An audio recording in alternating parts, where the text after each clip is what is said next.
मित्रांनो, महाराष्ट्र राज्य बांधकाम व इतर कामगार कल्याणकारी महामंडळाच्या माध्यमातून बांधकाम कामगारांसाठी विविध योजना राबवल्या जातात। परंतु या योजनांचा लाभ हा बोगस लाभार्थ्यांना जास्त मिळत आहे।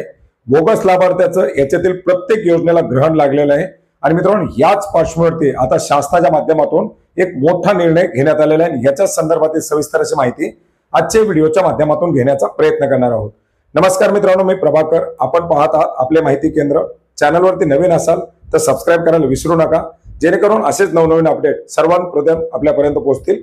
मित्रांनो, बांधकाम कामगारांसाठी राबवल्या जाणारी योजना, ज्याच्यामध्ये भांड्याचा संच असेल किंवा सेफ्टी किटचं वाटप असेल, शिष्यवृत्तीच्या योजना असतील किंवा इतर कल्याणकारी योजना असतील, या प्रत्येक योजनांचा लाभ घेण्यासाठी कुठे ना कुठेतरी पैशाचा वापर केला जातो। याच्यामध्ये दलालांचा सुळसुळाट झालेला आहे। बांधकाम कामगाराची नोंदणी असेल किंवा बांधकाम कामगाराला दिल्या जाणाऱ्या योजना असतील, या ठिकाणी प्रत्येक ठिकाणी बोगसगिरी सध्या सुरू आहे। योग्य ते लाभार्थी, खरे लाभार्थी योजनाच्या नोंदणीपासून देखील वंचित आहेत।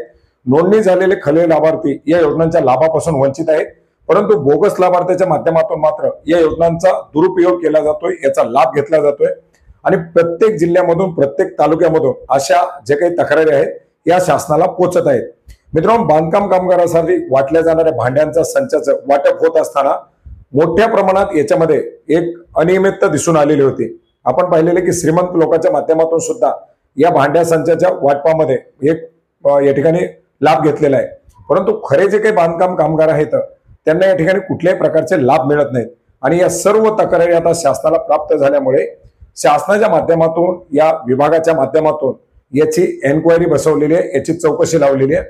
मित्रांनो, साधारणपणे 10 जुलै 2025 पर्यंत याच्या अंतर्गत असलेल्या लाभार्थ्यांची शोध मोहीम, त्यांची चौकशी, याच्या अंतर्गत बोगस लाभार्थी आहेत का, लाभार्थ्याची स्थिती काय, नोंदणी कशा प्रकारे केली जाते, योजनांचा लाभ दिला जात असताना याच्यामध्ये कशा प्रकारे एक तपासणी केली जाते, या सर्व बाबीची चौकशी केली जाणार आहे। आणि याच्यासाठी या विभागातील अधिकाऱ्यांना वाहनांची उपलब्धता, मनुष्यबळाची उपलब्धता करून देऊन साधारणपणे 10 जुलै पर्यंत याची चौकशी करण्याचे आदेश बांधकाम विभागाच्या मंत्र्यांच्या माध्यमातून आता देण्यात आलेले आहेत। मित्रांनो, एक अतिशय रास्त असं पाऊल उचलण्यात आलेलं आहे, कारण या योजनेमध्ये जे खरे लाभार्थी आहेत ते लाभापासून वंचित राहत आहेत आणि बोगस लाभार्थी या योजनांचा लाभ घेऊन जात आहेत। आशा करूयात याच्यामध्ये सखोल चौकशी होईल आणि जे काही बोगस लाभार्थी असतील हे याच्यातून अपात्र करण्याची मोहीम राज्यामध्ये आता राबवली जाईल। धन्यवाद।